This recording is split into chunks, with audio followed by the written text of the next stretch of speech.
प्रकार आहे की विश्वंभर चौधरी कॉर्पोरेट यांचे मोठमोठ्या निर्भय लँड बनू बँक तयार व्याख्यान केले. भाग आमच्या 2. पुण्याच्या शेजारी पण एक फॅक्टरी आहे. तर तिथे त्यांनी 600 एकर जमीन संपादित केलेली आहे आणि प्रत्यक्ष कारखाना 12 एकरवर आहे. म्हणजे बाकीची लँड बँक तयार झाली, जी तेव्हा 3,000 घेतली, आता ती किती कोटीने. हे जे होतं हे एन.डी. सरांनी, मेधाताईंनी, हे सगळ्या महाराष्ट्रातल्या लोकांनी आपलं थांबवलं आणि म्हणून महाराष्ट्राची भूमिका फार महत्त्वाची भूमिका आहे. येत्या काळात सुद्धा आता हे राजकीय विधान म्हणू शकता आणि आम्ही एक स्पष्ट राजकीय भूमिका घेऊन आहे. मी ते सामाजिक वगैरेचं ते आवरण दिलं टाकून 8-9 महिन्यापूर्वी. आम्ही एक शुद्ध राजकीय भूमिका घेऊन की जुलमी सत्ता हटली पाहिजे एवढी भूमिका घेऊन आपण आहोत. आणि मला हे सांगायचं आहे की महाराष्ट्राची फार मोठी भूमिका आहे. कदाचित वेळ शिल्लक राहिला तर मी त्यावर येईन नंतरच्या काही काळामध्ये. पण महाराष्ट्र आपलं योगदान सतत देत आलेलं आहे. एन.डी. सरांची लढाई ही तशी स्वराज्याच्या लढाईच्या एका शेवटी सुरू झाली आणि ती सुराज्याच्या लढाईसाठी राहिली. हे पण मोठं आहे. गांधीजींचा जर कोणी खरे वारस असतील तर ते हे लोक आहेत जे स्वराज्य झाल्यानंतर सुराज्यासाठी, इथे एक रयतेचं राज्य यावं, मी रयत शिक्षण संस्थेत बोलतोय, रयतेचं राज्य यावं म्हणून जे लढले ते लोक. स्वराज्य ते सुराज्य अशी ती लढाई होती. एन.डी. सरांची राजकीय कारकीर्द आपल्याला माहिती आहे सगळ्यांना. विधानसभेत त्यावेळेला जी वार्तांकनं होत, आज जर पाहिलं तर एन.डी. सर आणि दिबा पाटील सर असे दोघं जण अत्यंत आग्रहाने ते प्रश्न लावून धरायचे. ते काही काळ मंत्री होते. हे काही कोणाला खरं वाटणार नाही, कारण ते कधीच नंतर मंत्र्यासारखं राहिले नाही. त्यामुळे ते मंत्री होते हे आता लोकांना खरं वाटेल का नाही मला माहिती नाही. राजकारणाची त्यांची कल्पना स्पष्ट होती आणि जो बहुजन समाज ज्याच्यासाठी रयत शिक्षण संस्था उभी राहिली आणि बहुसंख्याक असलेले शेतकरी आणि कष्टकरी यांच्या बाजूनी एन.डी. सरांनी राजकारण केलं. एन.डी. सरांनी राजकारण केलं हे आताच्या राजकारणात राजकारण हा शब्द पण म्हणू नये इतकं खरं वाटतं. पण एन.डी. सरांनी त्याचं समाजकारण केलं आणि राजकारण पण केलं. असे खूप कमी लोक आहेत. समाजकारणातले लोक राजकारणाला फार कदाचित ते नकोच, फार काहीतरी पाप आहे असंही समजतात. पण एन.डी. सरांसारखे लोक दोन्ही यशस्वीरित्या करू शकतात. त्यांची समज प्रगल्भ असते आणि त्यांना हे माहिती असतं की जे काही चालतं ते राजकारणच असतं. माझ्या घरात पाणी कुठून येणार आहे, माझ्या घरात वीज कुठून येणार आहे, हे जोपर्यंत राजकीय व्यवस्था ठरवते तोपर्यंत प्रत्येकजण इथला राजकारणात असतोच. हे त्यांची समज अगदी स्पष्ट होती आणि म्हणून राजकारणात त्यांनी खूप काही केलं. एन.डी. सरांचा काळ अर्थात वेगळा होता आणि असं वाटतं ह्या द्वितीय स्मृती दिनाला, आणि खरं ते त्या माणसाचं मोठेपणच ते असतं की पुढच्या पिढ्यांना वाटतं की ते आज पाहिजे होते. हे त्या माणसाचं मोठेपण असतं.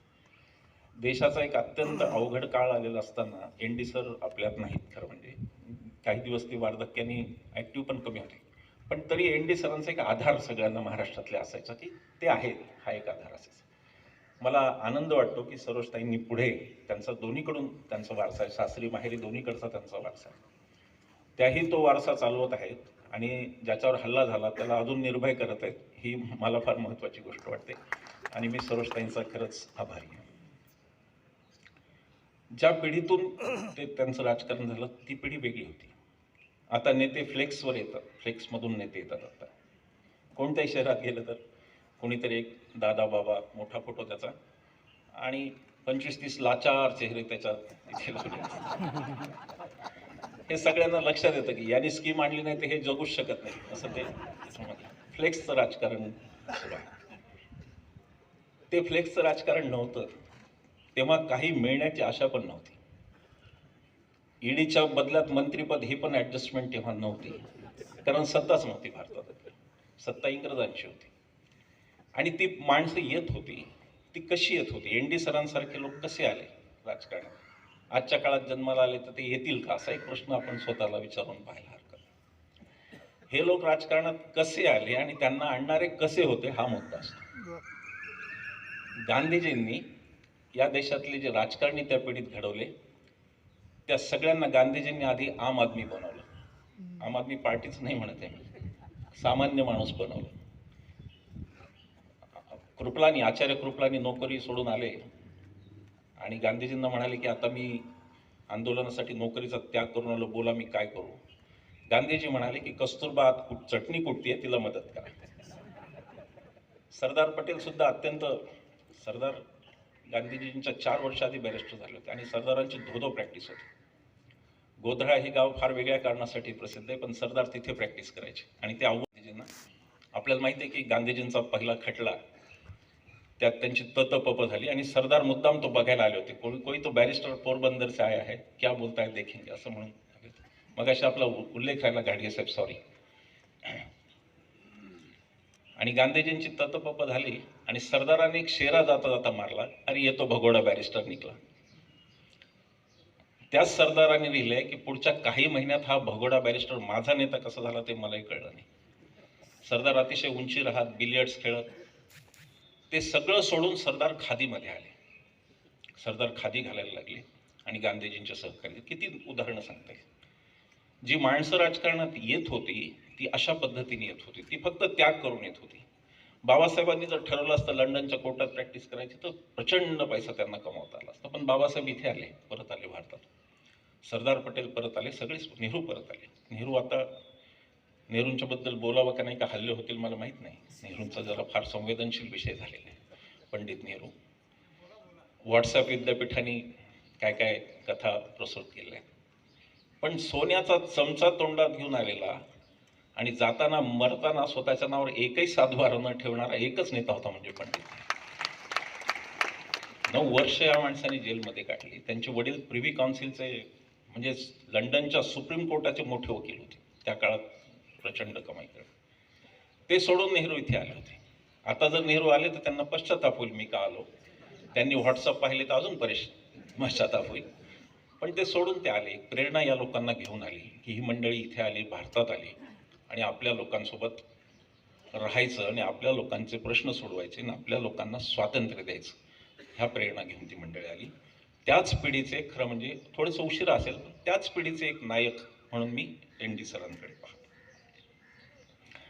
एन.डी. सरांनी ते शाहू फुले आंबेडकर विचारधारा मांडणारे होते, सत्यशोधक समाजापासूनच ती. आणि ती माणसं, शेका पक्ष, मला त्यावेळेस म्हणजे स्टारकास्ट महाराष्ट्राची शेका पक्षात होती.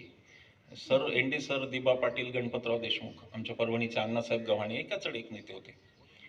आणि बाकी कोणी पक्षांतर करेल पण शेका पक्षाचा माणूस करणार नाही याच्याबद्दल सगळ्यांना खात्री आहे. शेका पक्षाची ती खासियत होती. खरं सरोजताईंच्या माहेरचं पण शेका पक्षां सत्यशोधकीच, त्यांच्या आईचा पण वारसा सत्यशोधक चळवळीचा आहे आणि शेका पक्षाचा. तो बुलंद पक्ष होता. पण 91च्या नंतर शेतकरी कामगारांचं प्रतिनिधित्व करणं हे बाजाराला मान्य नव्हतं. त्याचं कारण की बाजार वेगात आला. आम्ही तेव्हाही आपले बरेच साथी, समाजवादी साथी, कम्युनिस्ट मित्र आपले सगळे हे तेव्हाही जागतिकीकरणाविरुद्ध लढले. पण तो एक टप्पा पार पडला 25 वर्षापूर्वी. जागतिकीकरण खूप चांगलं होतं. आता अर्थव्यवस्थेचं अदानीकरण झालं, त्याचं काय करायचं हा प्रश्न आहे. आणि शेतकऱ्यांचे लढे, कष्टकऱ्यांचे लढे अधिक अवघड झालेत, त्याचं काय करायचं हा प्रश्न आहे. ती एक फेज गेली देशाची आणि सक्षम नेते पण होते, नेते मंडळी पण ताकदीची होती. त्या नेत्यांमध्ये एन.डी. सर पण लढले निवडणुका. वैरभाव कोणता ठेवला त्यांनी असं नाही मला वाटत कोणाशी. एन.डी. सर प्रखर आंदोलन केलं, रस्त्यावर उतरले, पण त्यांच्या मनात वैरभाव कधी नव्हता. हे निरोगी मनाची निशाणी आहे की वैर कोणाबद्दल, निर्वैर प्रतिकार हा जो गांधीजींनी सांगितला की वैर न करता, तो आमच्या पिढीला जमणं शक्य नाही आताच्या वातावरणात. सोशल मीडिया आणि फेसबुकच्या वातावरणात ते अवघड आहे आमच्यासाठी, पण तोही त्यांनी केला. ही माणसं निर्मळ मनाची होती. सुभाषबाबूंचं बरंच सांगितलं जातं, गांधीजींची त्यांची कशी भांडणं होती वगैरे, खूप रंगून सांगणारे व्हॉट्सअप येतात आपल्याला. सुभाषबाबू जसं काही वेगळ्याच विचारधारेचे होते इतकं, पण ते कम्युनिस्ट होते आणि काँग्रेसी पण होते. सुभाषबाबू जेव्हा काँग्रेसमध्ये अंतर्गत संघर्ष, तर मुद्दा काय होता सुभाषबाबूंच्या भांडणाचा? मुद्दा असा होता की सुभाषबाबूंना असं वाटत होतं की हिटलर आणि मुसोलिनी यांच्या साहाय्याने आपण लवकर स्वातंत्र्य मिळवावं असं सुभाषबाबूंना वाटत होतं. आणि गांधी, नेहरू, पटेल असं म्हणत होते की जे स्वातंत्र्य हुकुमशहाच्या मदतीने येईल तिथे लोकशाही राहणार नाही, हा मुद्दा होता संघर्षाचा, बाकी काही नव्हतं. नेहरूंनी त्यांना एक पत्र लिहिलंय की सुभाषबाबू, तुम्ही फार उतावळे आहात. आज घडीला तुमच्या एवढा मोठा कोणीही देशभक्त भारतात नाही, पण तुम्ही फार उतावीळ आहात, असं ते पत्र लिहिलं. आणि त्यांनी हे लिहिलं की जोपर्यंत गांधीजी ठरवणार नाही तोपर्यंत गोष्टी होणार नाहीत. कारण तुम्ही त्यांचं एक महत्त्व लक्षात घ्या. नेहरूंनी पुढे लिहिलं की लोक आपल्या भाषणाला येतात, आपल्याला पाहून आनंदी होतात, टाळ्या वाजवतात, आपल्या प्रत्येक वाक्यावर टाळ्या वाजवतात, पण परत जाताना मात्र सभेतून महात्मा गांधी की जय म्हणतात, हे त्याने सांगितलं. तर ते संघर्ष होते, ते काही गांधीनगरच्या लोकसभा मतदारसंघावरचे संघर्ष नव्हते, ते वेगळे संघर्ष होते, वैचारिक संघर्ष. ती माणसं विचार करत होती.